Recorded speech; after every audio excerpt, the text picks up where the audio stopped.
I bet you think you could survive the ancient world, but what if I told you that you were completely wrong? Today, we are going over the worst punishments you could face, the most completely insane medical practices you might have to endure, the disgusting foods you had to eat on a daily basis, and finally, every poison that might have killed you at any moment. Grab some popcorn, sit down, and enjoy. We will start with the most evil punishments ever. Look, I need to warn you. This one's going to get rough. Humans have spent thousands of years coming up with creative ways to make other humans suffer. And honestly, some of these are so messed up that you have to wonder what kind of person sits down and thinks, yeah, that's how we should kill someone. Anyway, here are the top 5. Number 5. The Judas Cradle. It's somewhere in the 1500s in Spain, and the Inquisition is in full swing. The Catholic Church has decided that the best way to deal with people who disagree with them is to torture them until they agree again. And boy, did they get creative. The Judas Cradle was one of their greatest hits. Picture a wooden pyramid, about 3 feet tall, pointed at the top, mounted on a set of legs like a stool. The victim would be stripped naked, hoisted into the air by ropes, and slowly lowered onto the point. And I think you can figure out where the point went. Gravity did the rest. See, the beauty of the Judas Cradle, if you can even call it that, was that the torturer had total control over how much pain the victim experienced. They could lower you slowly over the course of hours, adding weight to your legs to speed things up, or they could pull you off and start over if you hadn't confessed yet. The pointed tip was just sharp enough to cause agonizing pain without actually killing you quickly. The whole point, no pun intended, was to keep you alive and suffering for as long as possible. And here's the part that really sends it over the edge. They never washed the thing between victims. So even if the pyramid itself didn't kill you, the infection from the last dozen people who sat on it probably would. That wasn't an oversight, that was a feature. The Inquisitors knew exactly what they were doing. They just genuinely did not care. Sessions on the Judas Cradle could last anywhere from a few hours to several days. Some records suggest that particularly stubborn prisoners were subjected to multiple sessions over the course of a week, being pulled off just long enough to recover slightly before being lowered back down again. Most people confessed to whatever they were accused of pretty quickly. Heresy, witchcraft, conspiring with the devil. Yeah, sure, I did all of it. Just get me off this thing. And honestly, can you blame them? What's wild is that the Inquisition kept detailed records of their torture methods. They were bureaucrats about it. They literally had paperwork for how long someone sat on the pyramid. It's like filling out a timesheet, but for human suffering. The Judas Cradle was also sometimes used alongside other methods. They'd combine it with sleep deprivation, keeping the victim suspended just above the tip so they couldn't rest. Every time they started to drift off, they'd slip down and impale themselves a little further. The whole process was designed to break a person's mind before their body gave out. By the time most prisoners reached day 3, they would confess to literally anything. Witchcraft, heresy, plotting to kill the Pope, didn't matter if it was true, they just wanted it to stop. Number 4. The Brazen Bull.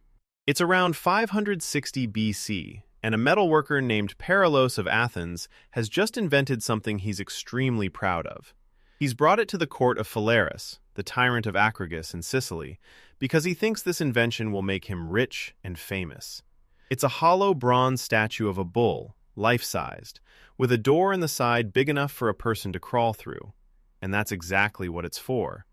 You lock someone inside the bull, light a fire underneath it, and the bronze slowly heats up until the person inside is literally roasted alive. But here's the part Paralos was really excited about. He'd installed a series of tubes and stops inside the bull's head that converted the victim's screams into what sounded like the bellowing of an actual bull. So while someone was being cooked alive inside this thing, spectators on the outside would hear music.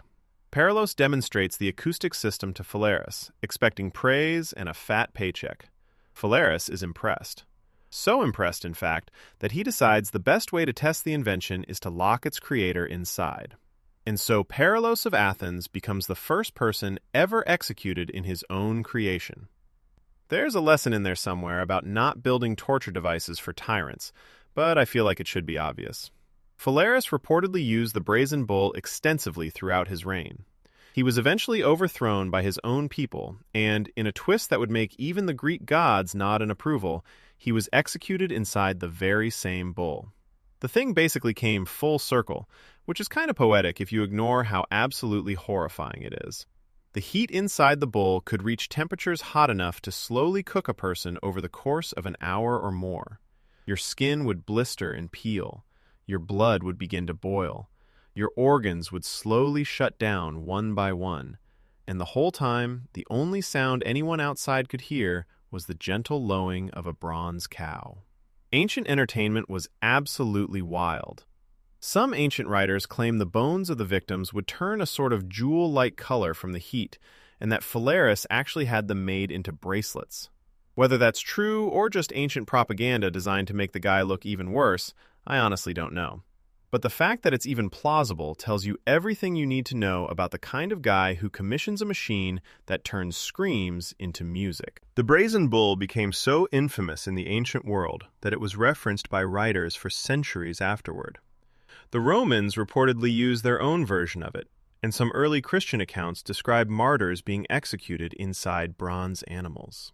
The concept of being slow roasted alive while your screams are converted into entertainment stuck around in the human imagination for a very, very long time, which says something pretty disturbing about us as a species. Number 3. Ling Qi, Death by 1,000 Cuts. It's Imperial China, somewhere around the 10th century, and a man has been convicted of a crime so serious that a simple beheading won't do. The emperor has ordered Ling Qi, a punishment so brutal that even in a world where people were regularly fed to lions for entertainment, this one stood out. Ling Qi translates roughly to death by 1,000 cuts, and the name is not an exaggeration. The victim would be tied to a wooden post in a public square, and then, piece by piece, a trained executioner would begin slicing small strips of flesh from their body. The key word there is small. This wasn't a hack job. The executioner was a professional whose entire job was to keep you alive and conscious for as long as humanly possible. He'd start with the chest or the arms, taking thin slices that bled profusely but didn't hit anything vital. The goal was to inflict maximum pain while delaying death by hours, sometimes days. Some accounts describe executioners making over 3,000 individual cuts before finally delivering the killing blow. Now, you might be thinking, surely nobody actually did this. But Ling Qi was used in China for nearly 1,000 years, from the Tang Dynasty all the way up until 1905. We know it was real because there are photographs. Actual photographs from the early 1900s showing victims mid-execution. The images are so disturbing that they've been studied by philosophers and academics trying to understand the limits of human cruelty. They're out there on the internet if you want to look them up, but honestly, I really wouldn't. What makes Ling Qi particularly chilling is that it wasn't just about the pain. In Chinese culture, the body needed to be whole for the afterlife. By cutting someone to pieces, you weren't just killing them, you were destroying their soul's chance at peace in the next world. It was a punishment that extended beyond death itself. That's a level of cruelty that goes past physical and becomes genuinely existential. The punishment was typically reserved for the worst offenses: treason, mass murder, crimes against the emperor. But in some dynasties, it was also used against tax evaders and corrupt officials, which seems like a pretty aggressive audit. One famous case involved a eunuch named Liu Jin, who was sentenced to Ling Qi in 1510. According to records, the executioner made 3,357 cuts over the course of 3 days. Liu Jin reportedly survived the first 2 days before finally dying on the third. The execution was carried out in a public market while vendors continued selling vegetables around him. Just another Tuesday in Imperial China, apparently. Number 2. The Blood Eagle. It's the 9th century somewhere in Scandinavia, and a Viking warrior has just captured the man who killed his father. He's been waiting years for this moment. A simple death would be too merciful. This calls for something special, something his father's spirit can watch from Valhalla and know that his death has been properly avenged. This calls for the Blood Eagle. Now, there's been debate among historians about whether the Blood Eagle was actually performed, or if it was just something the Norse poets made up to sound tough. but multiple sagas describe it in enough detail that most scholars believe it probably happened at least a few times. And here's how it supposedly worked. The victim would be placed face down. A blade would be used to cut open the skin along the spine. Then, one by one, the ribs would be hacked away from the backbone and pried outward until they stuck out from the body like wings, while the victim was still alive and breathing. And then, as a final touch, the lungs would be pulled out through the opening and draped over the exposed ribs. The wings would flutter as the victim took their last agonizing breaths, creating the image of a bloody eagle. The most famous account comes from the saga of Ragnar Lothbrok. When Ragnar, one of the most legendary Viking warriors of all time, was captured and killed by King Aelle of Northumbria by being thrown into a pit of snakes, his sons vowed revenge. When they finally captured Aelle, they performed the blood eagle on him. The sagas describe Aelle's back being carved open while he was still very much alive, his ribs cracked and spread, his lungs pulled out and laid upon his shoulders. Whether every detail is historically accurate or not, the fact that the Vikings told these stories to each other as examples of what happens when you mess with the wrong family tells you a lot about the culture. This wasn't a punishment for petty crime. This was reserved for the kind of insult that could only be answered with the most savage, theatrical form of execution imaginable. You didn't just kill your enemy, you turned his body into a message. Some historians have argued that the blood eagle is just a misinterpretation of poetic language in the sagas, that phrases about carving an eagle on someone's back were metaphorical, not literal. But other scholars point out that the Norse had plenty of perfectly normal ways to describe killing someone, and they specifically chose to describe this process in graphic, step-by-step detail across multiple independent sources. At some point, you have to accept that maybe, just maybe, these guys actually did it. The Vikings were many things, but subtle was not one of them. One thing that makes the blood eagle even more disturbing is the ritual aspect. Some accounts describe the executioner rubbing salt into the open wound while the ribs were being spread apart. Whether this was to add to the pain or had some kind of religious significance, nobody's really sure. But the blood eagle wasn't just an execution, it was a ceremony, a sacrifice to Odin. The victim wasn't just being killed, they were being offered to the gods as proof that their killer was worthy of their father's legacy. When you think about it from that perspective, the cruelty wasn't a bug, it was the entire point. Number 1. Scaphism, the boats. And finally, we've arrived at what is quite possibly the worst way any human being has ever been killed. This one comes from ancient Persia, roughly around the 5th century BC. It's called scaphism, and even after researching all 5 of these punishments, this is the only one that genuinely made me feel sick. Here's how it worked. The victim would be stripped naked and placed inside a hollowed-out wooden boat. A second, identical boat would be placed on top, creating a shell with the person's head, hands, and feet sticking out through holes cut into the sides. So far, not great, but nothing you can't handle. Just wait. The executioners would then force-feed the victim a mixture of milk and honey until they developed severe diarrhea. Then, they'd smear more milk and honey all over the exposed parts of their body, their face, their hands, their feet, paying special attention to their eyes, ears, mouth, and genitals. Then, they'd take this human milk and honey sandwich and set it adrift in a stagnant swamp. And then they'd wait. The honey and milk would attract every insect in the area. Flies, ants, wasps, beetles, all of them swarming around the exposed flesh, feeding on the sweet mixture, laying eggs in every crevice they could find. The diarrhea pooling inside the boats would breed maggots and more insects that would begin eating the victim from the inside out. All while the person was still alive, still conscious, still being force-fed milk and honey every day by their captors to make sure they didn't die of dehydration too quickly. The most detailed account we have comes from the Greek historian Plutarch, who describes a Persian soldier named Mithridates who was executed this way after accidentally killing the Persian prince Cyrus the Younger. According to Plutarch, Mithridates lasted 17 days before he finally died. 17 days of being slowly consumed alive by insects while floating in a swamp, unable to move, unable to escape, unable to do anything but scream.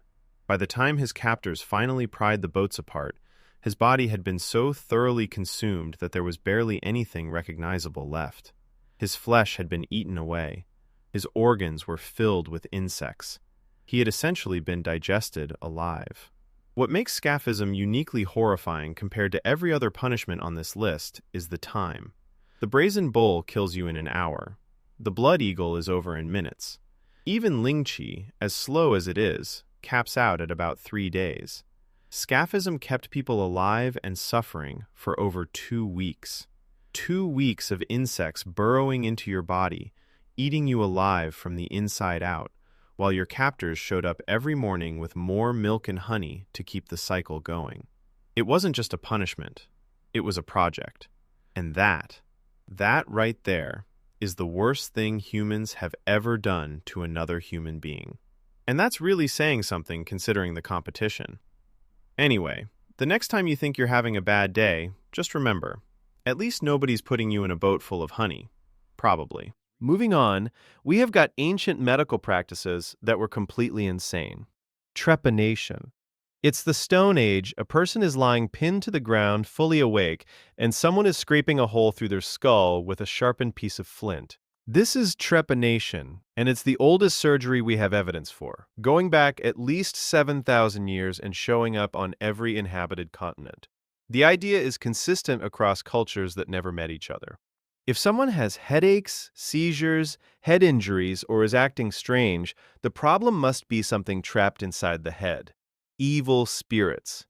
Bad pressure. So you open a window in the skull and let it out. The method is exactly as bad as it sounds. They use stone tools, then later bronze and iron, to drill, scrape, or cut a circle of bone clean out of the head. No anesthetic worth the name. The patient feels the grinding through their own skull. And here's the detail that genuinely unsettles archaeologists. They survived. We find these skulls by the hundreds, and the bone around the hole has healed and grown smooth, which only happens if the person lived for months or years afterward. Some skulls have multiple holes from multiple separate operations. A Stone Age surgeon drilled into a conscious human head with a rock, and the patient walked away and came back for seconds. Bloodletting. It's any year across 2,000 years of medicine, a patient is feeling weak and feverish, and the doctor's solution is to open a vein and let their blood pour into a bowl. This is bloodletting, and it isn't a fringe idea. It is the mainstream theory of medicine in the West for longer than almost anything else. The belief comes from the idea of the 4 humors, that the body is balanced between blood, phlegm, and 2 kinds of bile, and that illness means one of them is out of whack. Got a fever? Too much blood? The fix is obvious. Drain some out. So they do. They cut veins with a blade called a lancet. They attach leeches by the dozen to suck blood directly. They take so much, so often, that fainting was sometimes considered a sign it was working. Think about how backwards this is. You go to the doctor because you're weak and sick, and his treatment is to make you weaker by removing the very thing carrying oxygen through your body. For a serious illness, that's not a cure. That's a push toward the grave. It almost certainly killed far more people than it ever helped, and it stuck around for centuries because when a healthy person survives it, the doctor takes credit, and when a sick person dies, well, they were sick. Crocodile dung contraception. It's ancient Egypt, around 3,500 years ago, and a woman is mixing crocodile droppings with honey into a paste she's about to use as birth control. This is real, written down in one of the oldest medical documents in existence. The Egyptians, who are otherwise weirdly advanced, have worked out that you can try to block or kill the path of pregnancy before it starts. Their chosen ingredient for this is the dung of the Nile crocodile, mashed together with honey and sometimes a paste base, formed into a pessary and inserted before sex. The logic isn't completely insane, even if the material is revolting. A thick paste can act as a physical barrier. The honey is sticky and slightly antibacterial, so in a grim way, they're reaching for the right concept with the worst possible component. The problem is the crocodile dung itself, which is alkaline and would do roughly the opposite of what you'd want for the body's chemistry, and which is, you know, crocodile feces going where crocodile feces should never go. Still, sit with the fact that this counted as advanced family planning. While the rest of the ancient world is mostly guessing and praying, Egyptian physicians are confidently prescribing a honey and reptile waste suppository and writing it down as established medicine.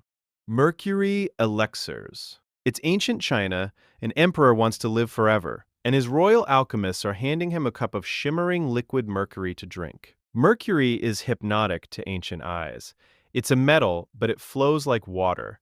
It shines, it beads and splits and rejoins like something alive. To Chinese alchemists searching for the secret of immortality, a substance that's strange has to be powerful, so they build it into their elixirs of eternal life, along with other lovely ingredients like arsenic. The emperors drink it. For years, they take mercury pills, mercury wine, mercury tonics, convinced that each dose is buying them more time on Earth. It buys them less. Mercury is a potent neurotoxin. It poisons the brain, the kidneys, the nerves. The very rulers chasing immortality go paranoid, erratic, and physically sick, their minds and bodies corroding from the inside while they keep sipping the cure. The first emperor to unify all of China, Qin Shi Huang, is widely believed to have died this way, killed by the immortality treatments meant to make him a god. That's the cruel loop of it. The most powerful men in the empire, the ones with access to the very best physicians money and power can buy, are precisely the ones who get poisoned to death, because only they can afford to drink poison every single day. Urine therapy.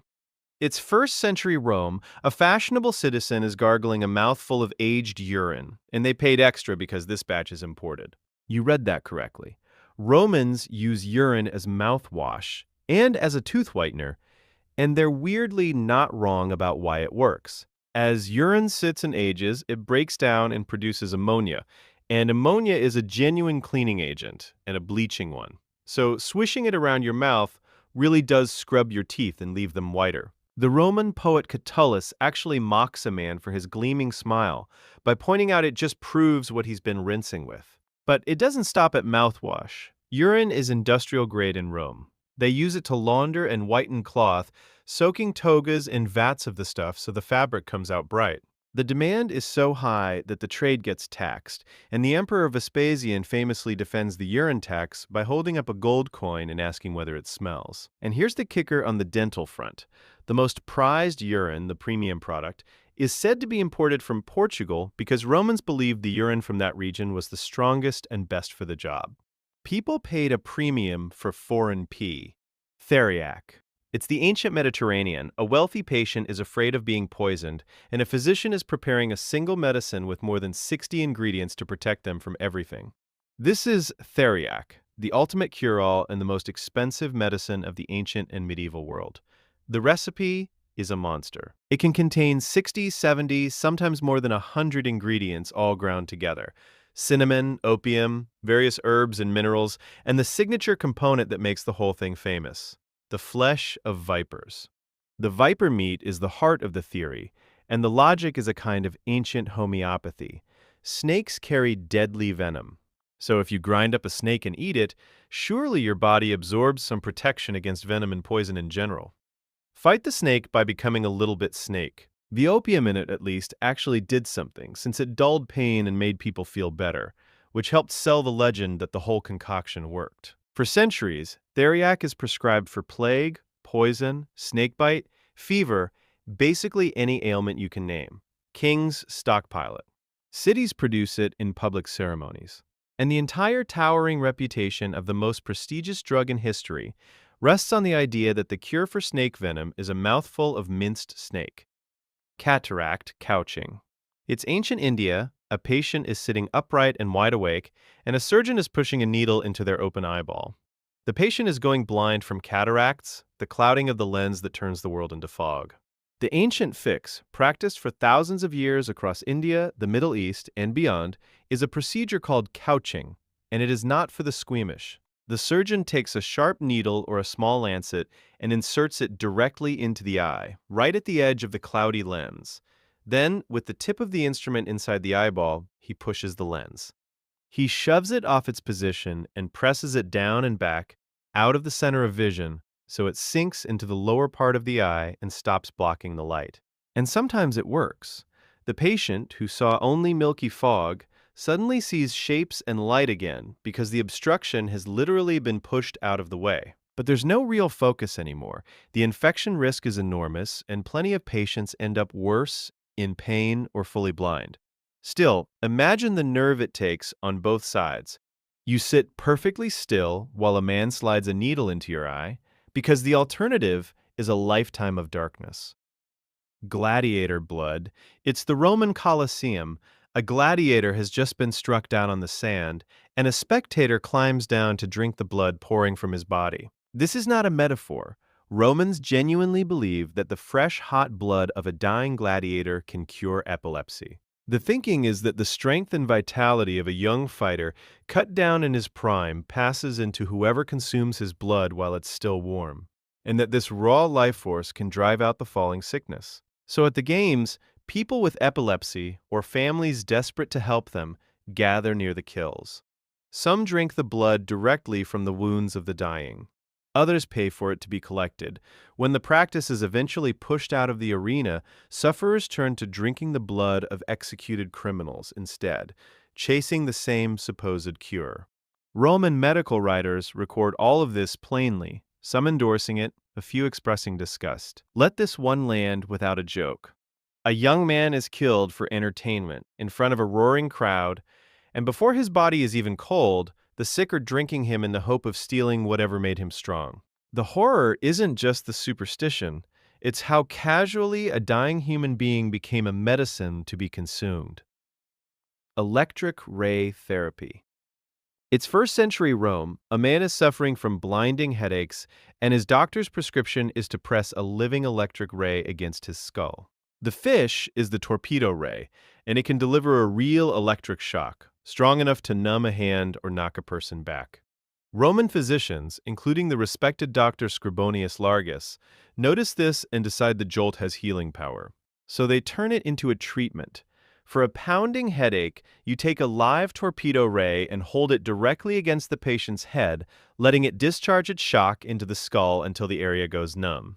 For gout, that searing pain in the foot, you have the sufferer stand on a live ray at the water's edge and take the electricity straight up through the foot and leg. The strange part is that it sort of works, in the way a numbing agent works. The electric shock genuinely deadens the nerves and dulls the pain for a while, so patients walked away convinced. This makes Roman medicine the unlikely ancestor of electrotherapy. Their solution to your migraine was to electrocute you with a fish, and the truly maddening thing is they weren't entirely wrong to try. Mouse and dung remedies. It's ancient Egypt, a child is crying with a brutal toothache, and the remedy a healer reaches for is a whole dead mouse, mashed into paste and packed against the gums. The Egyptians are famous for their medical knowledge, but a lot of that knowledge is this. For a bad toothache, especially in children, they would kill a mouse, grind it up, and apply the paste directly into the mouth or onto the aching tooth. In some cases, the mouse is split and laid against the gum whole. And the mouse, honestly, is the harmless part. The genuinely dangerous habit is what they do with wounds. Egyptian medicine regularly calls for packing injuries with animal dung, the droppings of various animals smeared directly into open cuts and sores, as a treatment. The thinking is that the dung holds some healing or protective property. It holds the opposite. Animal feces is loaded with bacteria, including the spores that cause tetanus, that slow, agonizing locking of the muscles toward death. So a person survives the wound itself, then gets killed by the cure packed into it. That's the dark irony to end on. Of all the revolting things ancient doctors put in and on the human body, the dead mouse in the mouth was survivable. It was the medicine that looked sensible, the dung in the wound that quietly did the killing. Next is the most disgusting foods people actually ate. Appreciate the fact you don't have to eat this stuff today. Garum. It's the 1st century in a coastal town outside Pompeii, and a worker is stirring a vat of fish that has been rotting in the sun for 3 months. This is a factory, and the smell of it carries for what feels like miles. The recipe is simple and horrifying. You take fish, often the guts and blood and the small whole fish nobody wants, you layer them with salt in big open tanks, and you leave them outside under the Mediterranean sun. For weeks, for months, the fish breaks down. Its own enzymes digest it from the inside. The flesh dissolves into liquid, and what's left is a thin amber runoff that you strain and bottle. That runoff is garum, and it is the single most popular condiment in the entire Roman Empire.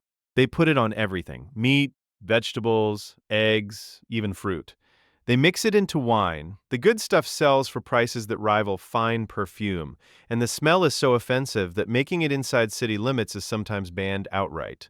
So picture the most refined Roman you can imagine, reclining in a beautiful villa, and the flavor he cannot live without is the strange juice of fish left to liquefy in the heat. Their ketchup was rot, and they could not get enough of it. Dormice and honey. It's a dinner party in Rome. The host wants to show off, and a servant carries in a plate of small roasted rodents glazed in honey. The animal is the dormouse, a little wide-eyed creature, and the Romans don't just catch them wild.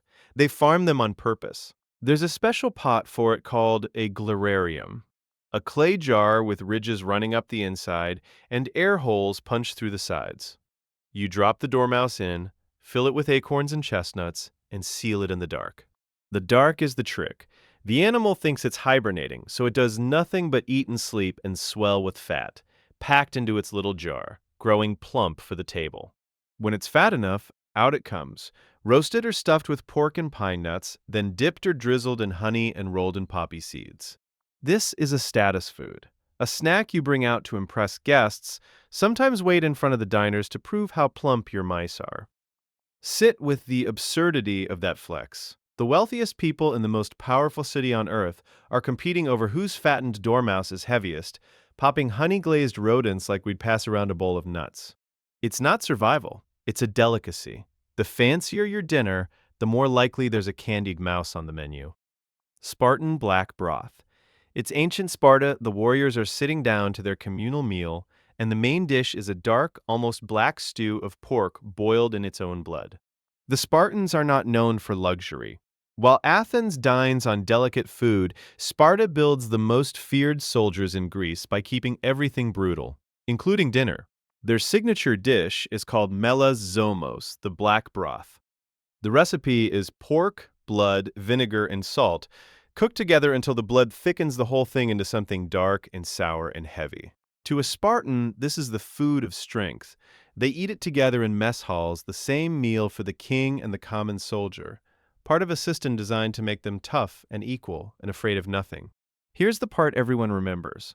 The story goes that a visitor from another city, curious about Spartan reputation, manages to get a taste of the famous black broth. He swallows it, recoils, and says that now he understands why the Spartans do not fear death. The joke lands because it's a little true. If this sour blood stew is your daily comfort food, then dying in battle starts to look like a reasonable alternative to dinner. The Spartans heard that insult and almost certainly took it as a compliment. Flamingo tongues. It's imperial Rome at the height of its excess. An emperor is throwing a banquet, and 300 birds have died to fill a single platter with tongues. This is where Roman dining stops being food and becomes pure flex. The wealthiest emperors don't want the bird. They want the rarest, smallest, most ridiculous part of the bird, gathered in impossible quantities. Flamingo tongues are a famous delicacy, prized and expensive, and to make one dish of them, you slaughter a flock. It doesn't stop at tongues. They serve the brains of exotic birds, parrots and peacocks, and nightingales, plates of nothing but the tiny brains and tiny tongues of songbirds, each one killed to harvest a sliver of itself. The Emperor Elagabalus is the poster child for this. The ancient sources described him serving dishes of flamingo brains, parrot heads, and the combs cut from living birds, throwing feasts whose entire point is that no normal person could ever afford the waste. And that waste is the message.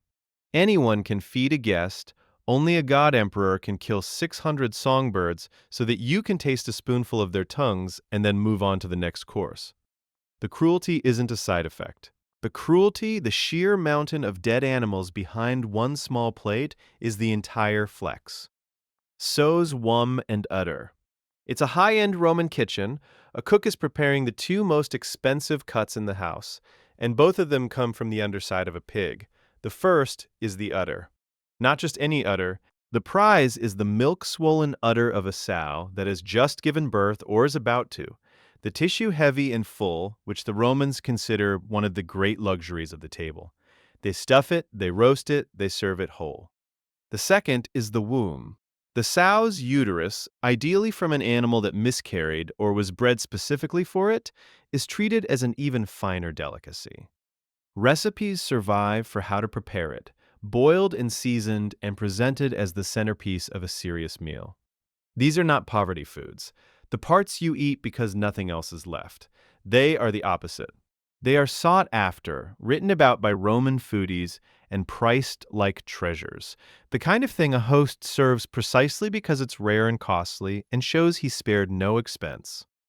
So the next time you picture a refined Roman banquet, the marble, the wine, the togas, understand what's on the silver plate at the center. It's a stuffed pig's womb, and everyone at the table considers themselves lucky to get a slice. Tecatlatl. It's the Aztec capital of Tenochtitlan.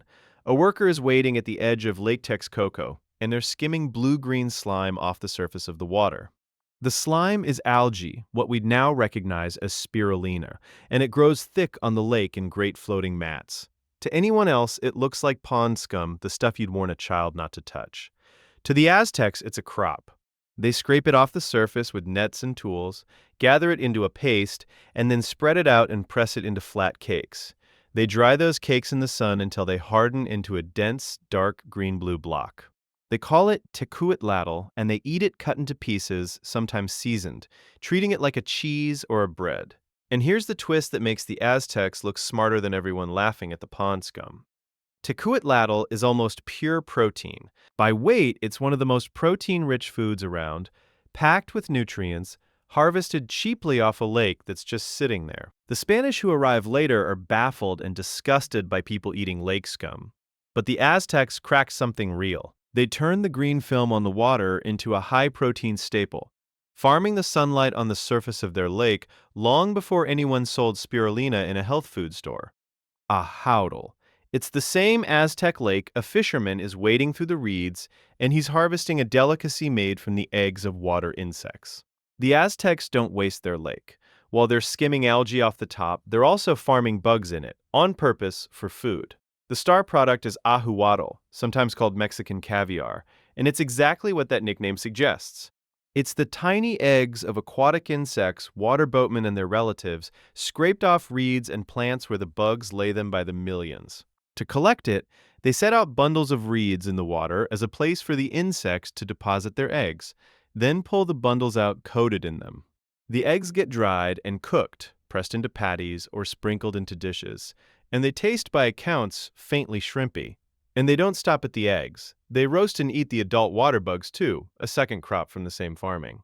It sounds like the bottom of the menu, the food you eat when there's nothing else. It is not. Ahuatl is a prized dish, eaten at good tables, valued enough that people farm it deliberately. The Aztecs looked at a lake full of insects and saw a renewable harvest of caviar, and they were arguably right. Force-fed goose liver. It's ancient Egypt around 4,500 years ago, and a farmer is holding a goose by the neck and pushing grain down its throat by hand. The Egyptians have noticed something about migratory birds.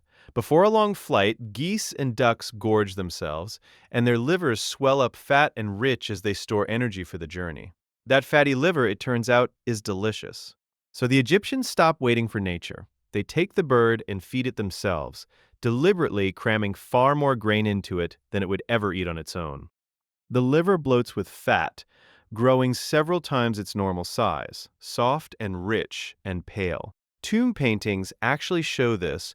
Workers crouched beside geese, force-feeding them by hand. What they've invented, thousands of years ago, is foie gras.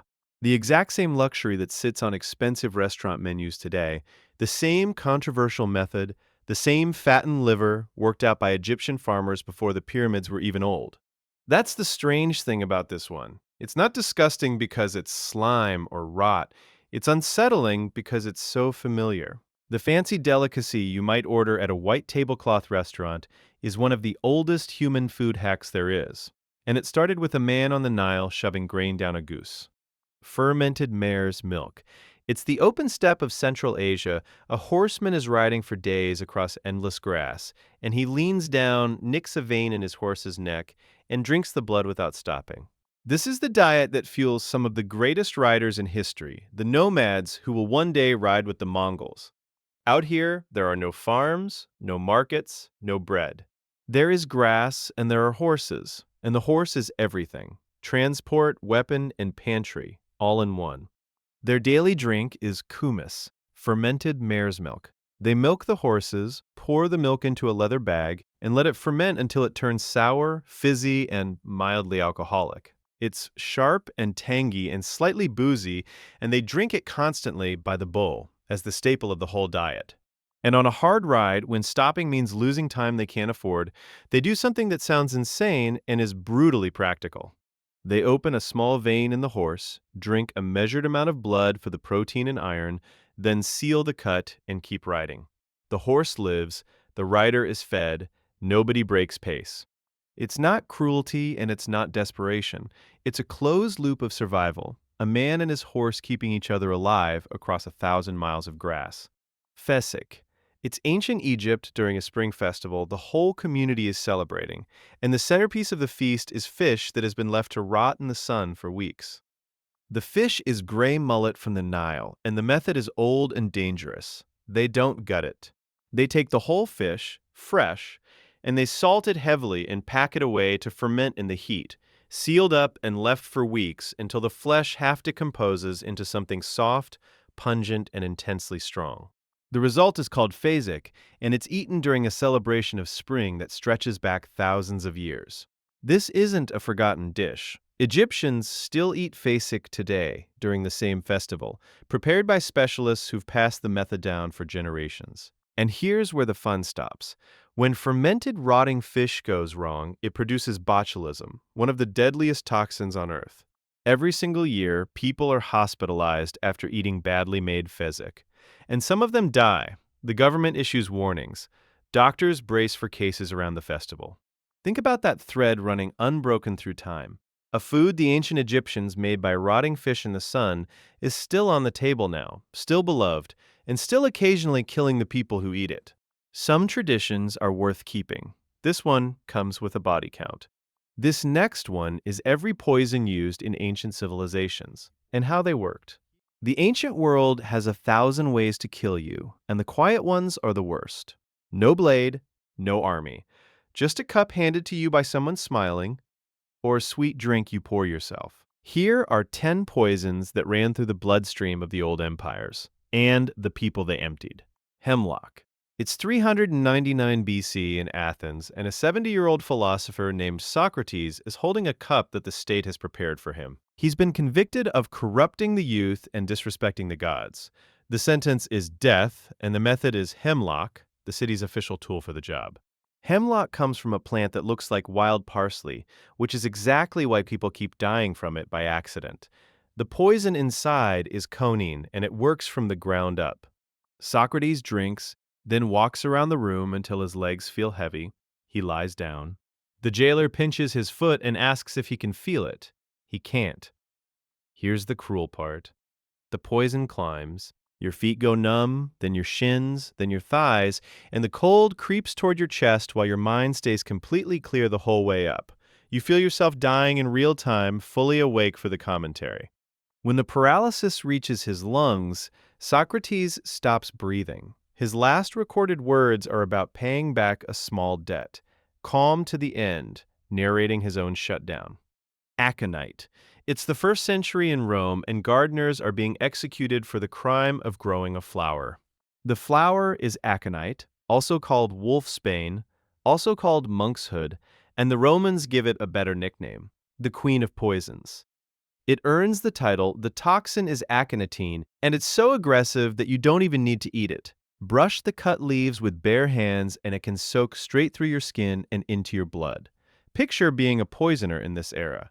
You don't need a cup or a plan. You need a glove you forgot to wear. The plant punishes carelessness. Aconitine attacks the nerves and the heart at the same time. Your mouth goes numb, then burns. Your face tingles, your heartbeat scrambles into chaos.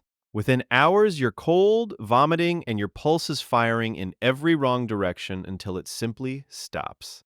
Rome has a problem because aconite is everywhere, and ambitious people keep using it on relatives who are slow to die naturally. So, the state makes a decision that tells you how scared they are. Growing the plant in your garden becomes a crime punishable by death, a flower so dangerous that the empire treats cultivating it the same as plotting murder. Arsenic. It's the ancient world, and the perfect poison has just been found. It has no taste, it has no smell, and when it kills you, it looks exactly like something you ate. Arsenic is the assassin's dream. You can stir it into wine, into stew, into honey, and the victim notices nothing. Then come the cramps, the vomiting, the burning gut, the collapse. To everyone watching, it's a bad meal, a stomach gone wrong, nature taking its course. That disguise is the whole point. In a world with no chemistry, no autopsy, no way to test a corpse for metal, arsenic lets you kill someone and have the death certificate write itself. The symptoms mirror dysentery and food poisoning so closely that nobody goes looking for a murderer. So it becomes the tool of the patient and the greedy, the poison you use when you're standing in line for an inheritance and the person ahead of you is taking too long to leave. A pinch a day building up, and the rich uncle simply fades. Everyone nods. Such a shame about his stomach. For centuries, it kills quietly inside families, hiding in plain sight. Because the deadliest thing about arsenic is not how it works. It's how ordinary it makes death look. Belladonna. It's evening in the ancient Mediterranean, and a woman is leaning toward a mirror, dripping plant juice into her own eyes on purpose. The plant is belladonna, deadly nightshade, and the name itself is the tell. Belladonna means beautiful woman. The juice contains atropine, and a tiny amount in the eye blows the pupils wide open, big and dark and glassy. To people of the time, that look reads as desire. So women poison their own eyes a little to appear more seductive, accepting blurred vision and racing hearts as the price of the effect. That's the small dose. The plant does not stay polite. The same chemistry that widens a pupil will, in a larger amount, race the heart until it loses its rhythm entirely. Eat the glossy blackberries, which look exactly sweet enough to fool a child, and atropine floods the body. Your skin goes hot and red, your mouth dries out, you hallucinate, you thrash, your heart sprints past the point of control, and then it stops. Same plant, same poison. One drop makes you beautiful, and one swallow makes you a corpse. The ancients understood the difference perfectly, which is why belladonna shows up in love and in murder, sometimes from the same garden, sometimes from the same hand. Lead. It's Rome, and the empire is sweetening its wine with a slow death and calling it a luxury. The Romans love sweet wine, but sugar is rare and expensive, so they make a syrup called sapa by boiling down grape juice for hours. The trick is the pot. They boil it in lead vessels, and the lead reacts with the juice to form lead acetate, a compound that tastes genuinely wonderfully sweet. They even have a name that translates to sugar of lead. So they poured this lead syrup into their wine, into their food, into their sauces. Rich Romans drink it daily. They're getting a small dose of heavy metal with every cup, and they think they're treating themselves. Lead does not leave. It builds in the bones, in the brain, in the nerves. It causes gout, stomach agony, infertility, memory loss, mood swings, and a kind of creeping confusion. Some historians argue you can see it in the behavior of the elite, the erratic emperors, the falling birth rates among the wealthy who could afford the most sweetened wine. The poor drinking plainer stuff are in some ways safer than the rich. That's the dark joke of it. The Romans poison themselves a cup at a time from the top down, and they pay extra for the privilege. Mercury. It's 210 BC in China, and the most powerful man in the world is dying because he's trying to live forever. His name is Qin Shi Huang. He's the first emperor to unify China, the man who connects the early walls, standardizes the writing, and builds the terracotta army to guard him in death. He's accomplished everything a human can. So naturally, he wants more. He wants to never die at all. His court alchemists promise him immortality. And the key ingredient in their elixirs is mercury. Shining, liquid, strange. It looks like captured magic. The emperor swallows mercury pills, mercury wine, mercury tonics, convinced each dose pushes death further away. It does the opposite. Mercury is a neurotoxin. It corrodes the brain and the body. The emperor grows paranoid, erratic, sick. His mind unravels in exactly the way you'd expect from a man being slowly poisoned by the thing he thinks is saving him. He dies on the road, possibly mid-pursuit of yet another immortality cure. The man who conquers an entire civilization is killed by a metal he drinks on purpose. And he loves it so much that his tomb is said to hold rivers of liquid mercury flowing forever around the corpse of the king who chased forever and lost. Snake venom. It's 30 BC in Egypt, and a queen is choosing how to die before anyone can choose for her. Her name is Cleopatra. Rome has won. Her ally and lover, Mark Antony, is dead, and capture means being paraded through the streets as a trophy. She refuses. The legend says she has a venomous snake, an asp, brought to her hidden in a basket of figs, and she lets it bite her rather than be taken. Venom over humiliation. Whether or not the snake is real, the weapon is ancient and everywhere. Snake venom has been killing people across the old world for as long as there are snakes and people to step on them. And the proof is hiding inside a word you use all the time. Toxic. It comes from the Greek toxikon, which means poison for arrows. Arrows came from the bow, the toxon, and warriors across the ancient world smear venom and rot onto their arrowheads so that even a graze festers and kills. The word for poison and the word for archery share the same root, because for thousands of years they are the same thing. A bite paralyzes. A coated blade turns a scratch into a death sentence. Cleopatra's asp is the famous one, but the venom is on the arrows of half the ancient battlefields too. Hellebore. It's around 590 BC, and a Greek army has figured out that you don't always need to storm a city. Sometimes you just poison its water. The city is Kura, and it's under siege during a conflict the Greeks call a sacred war. The walls are holding. The defenders are dug in. A direct assault would cost the attackers thousands of men. So instead, according to the old accounts, the besiegers find the pipe carrying fresh water into the city, and they make a quiet adjustment. They dump in a massive quantity of hellebore. Hellebore is a plant the Greeks already use in tiny medical doses, the kind of thing a doctor gives you to purge an illness out. In a controlled amount, it's medicine. Poured into an entire city's water supply, it becomes a weapon that targets every single person at once. The defenders drink, and then the walls of Kirha are manned by soldiers who can barely stand, doubled over with violent, unstoppable diarrhea. You cannot hold a spear when your whole body is trying to empty itself. The fighters are too sick to fight, too weak to guard, too busy dying on the ramparts. The attackers walk in over the bodies of men defeated by their own stomachs, one of the earliest recorded uses of poisoning the water, and it works horrifyingly well. Cyanide. It's ancient Egypt, and death is hiding inside a peach. The Egyptians know something dangerous about everyday fruit. Bitter almonds, peach pits, apricot stones, the hard little hearts inside soft, sweet fruit contain a hidden chemistry. When crushed and broken down in the body, they release cyanide, one of the fastest poisons there is. Cyanide doesn't slow you down or sicken you for days. It chokes you at the cellular level. It stops your body from using oxygen at all, so your blood is full of air you suddenly cannot breathe with. The victim gasps, convulses, and goes in minutes. A clean, terrifying speed. And the Egyptians appear to weaponize it.